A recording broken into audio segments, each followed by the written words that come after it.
Hey everybody, welcome to Real Product Strategy, the show where we take fictional products from your favorite shows, analyze their competition and target market, and craft them a long-term strategy for company growth. I'm your host, product management and business strategy professional Tom Prime. Let's see what's on the airwaves today. So today we're going to talk about Duff Beer, made famous from the longest running animated show in TV history, The Simpsons. All right, little on Duff Beer. It's the most popular beer in Springfield. It's Homer Simpson's favorite drink. He drinks it all the time. I don't even know how many episodes that he doesn't drink it. I think it's got to be only a handful, but it's basically every single episode he's drinking a Duff. And I would call it something that's more similar to a lager or pilsner type, something that is your basic, generic, American-style domestic beer. So, thinking about that, let's dive right into the market, right into some of those competitors, and what our target market is looking like. Throughout the history of the show, we've identified really three brands that are actual brands simply made up for the show. Duff, as we understand, is our industry leader. Fudd, which we'll go into a little bit, and Red Tick. Those are pretty much our three primary brands of beer throughout the show's history. There are 2 episodes where they bring in Billy Beer, which would be theoretically a fourth beer. However, Billy Beer was actually a real product, only manufactured about a year and a half, and was endorsed by Jimmy Carter's brother Billy, hence Billy Beer. But because it's actual real life nature in the show, or real life nature in general, we're not going to bring it into this discussion. We're just going to focus on the 3 beers that are native to the Simpsons universe. So, talked about Duff. Let's talk about Fudd. Fudd is very popular in Shelbyville and Spittle County. So obviously Shelbyville, the rival town, Spittle County, kind of the rural areas that Cletus is from, a few other smaller characters. But going throughout some of these older episodes of the show, it seems to be a beer that actually, as a product, has some consistency issues.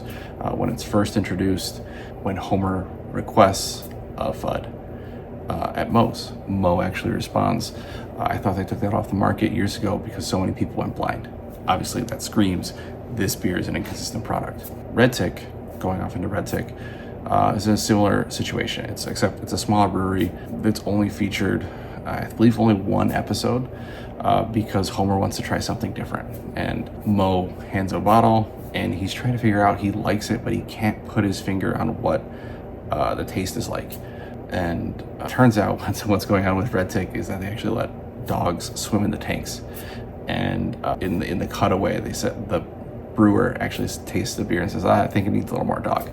So for this option, because of its, let's put it, polarizing taste, and what seems to be, from watching the show's episode in the show, its higher alcohol content, we're going to call it the local IPA option. So that's really the 3 major beers throughout this show. With that being said, there is one episode that we really need to pay attention to here when we're analyzing this market to see where Duff can grow as a brand long term. And that would be the episode Flaming Moe's, where Homer breaks out this recipe for the Flaming Homer beverage, famously has a little bit of cough syrup in there, gives it to Moe.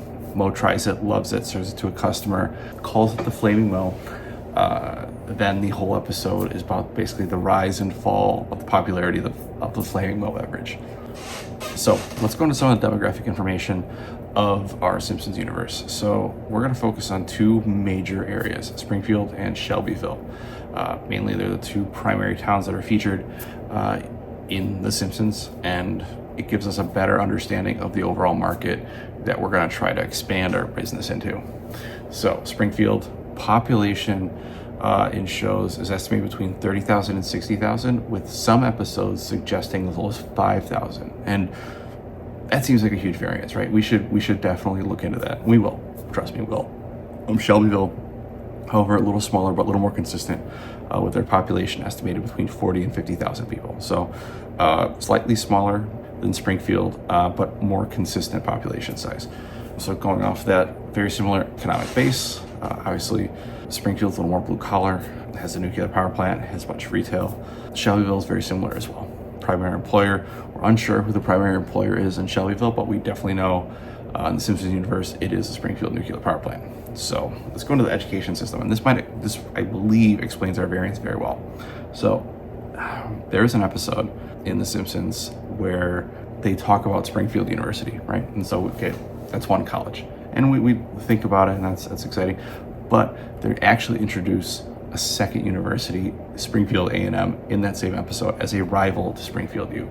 So Springfield has 2 universities in its town. So this would definitely explain the significant variance in its population from 5,000, little as 5,000 and high as 60,000. It's a big college town, and that's really what it is. So obviously, you can name the major college town with 2 probably significant sized universities, and that's what Springfield is.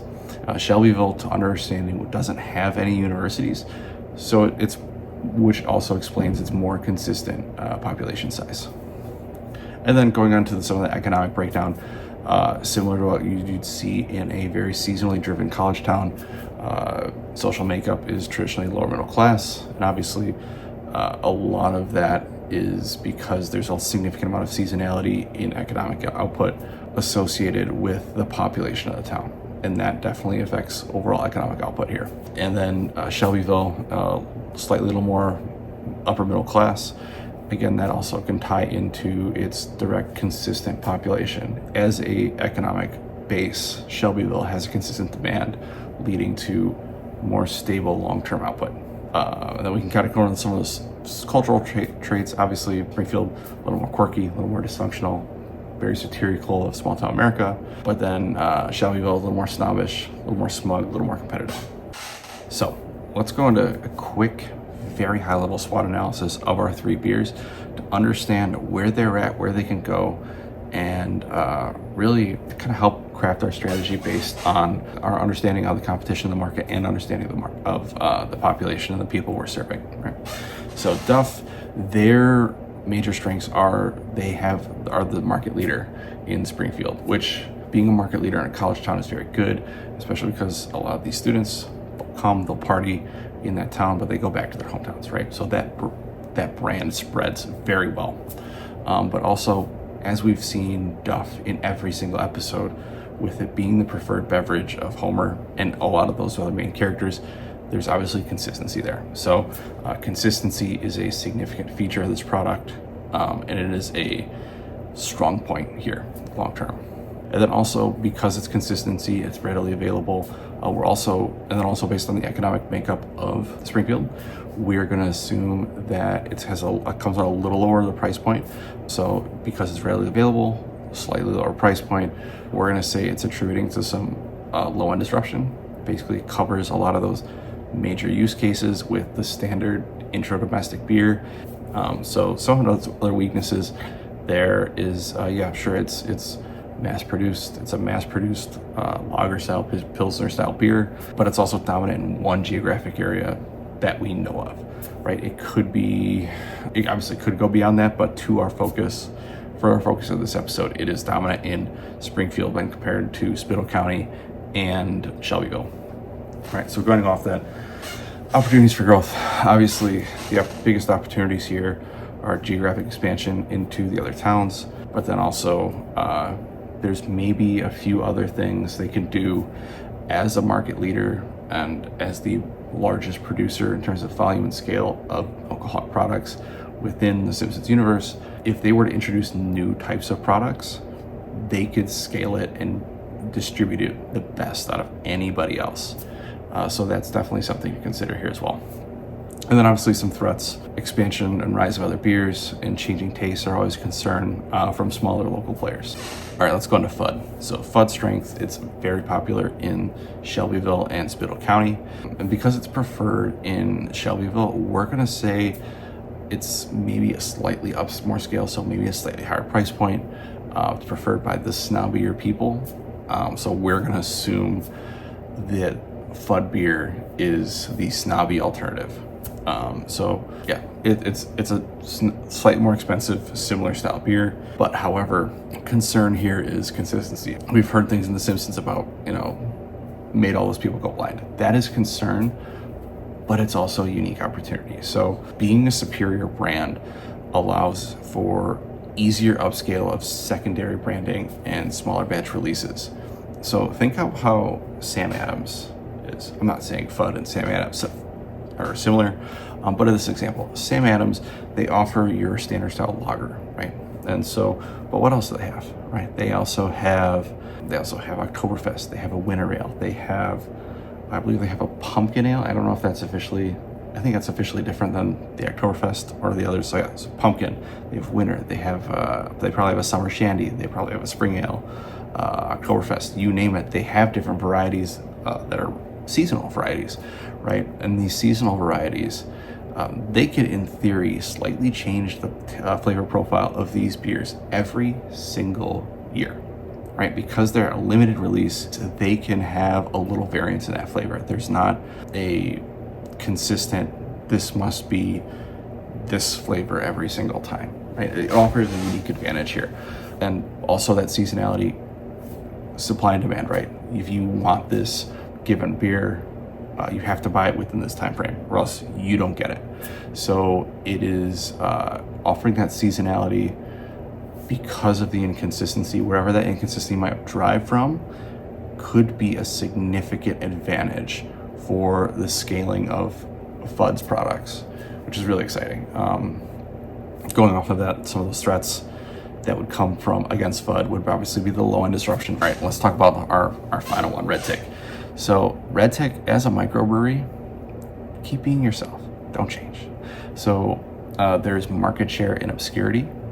From personal story, my favorite beer that I've ever had, and I've been everywhere. I've had beer. I've been to distilleries. I've been to breweries, big, small. I've tried, you name it. My favorite beer I've ever had. It was made right here in Tampa. One of the ingredients in the brewing, actual oysters. It was an oyster lager, and it was fantastic. That beer is the best. But anyway, so keep on being unique. Red Tick, make your unique beers. You know, you have that consistency issues. Again, it allows you to be a little more creative. You can have good batches and bad batches, but we also, because it's different, again, you make your products a little more premium, stand out in your own way. If you need to scale, you can find bottling partnerships elsewhere, but that's not necessary here. I think the biggest thing, because the brewery size, is to focus on creative niche tastes that those larger breweries can't get into, because how big they are, it doesn't make any economic sense for them to dive into some of those smaller markets. So let's go into those final strategic growth opportunities for all three of these companies, and final rundown. If you're Duff, what would I do here, right? As a product manager and business strategist. So Duff, clear-cut market leader, right? Has significant market share throughout the show. It's going to expand its offering beyond traditional beer. And why do I say beyond traditional beer? So it operates at such scale that if you're going to offer an additional beverage, you could, if you go the seasonality route, right? You're talking about, there's trickiness with that. Seasonality requires consistent R&D, right? You would have to have, if you're going to run 4 seasons, you have to have 4 always changing beer formulas, right? You always have to have something new every single time. And that process for different types of beer could change.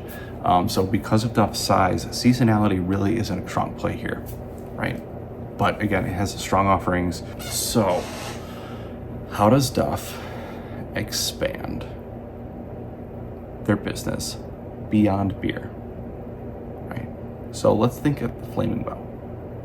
We'll get to it in a bit, but hold on to that Flaming Bow bit just a little bit for me. So Fudd seems on the surface is a little, it's seen as a premium beer, even though it has consistency issues long term, right? So some batches are good, some batches are bad.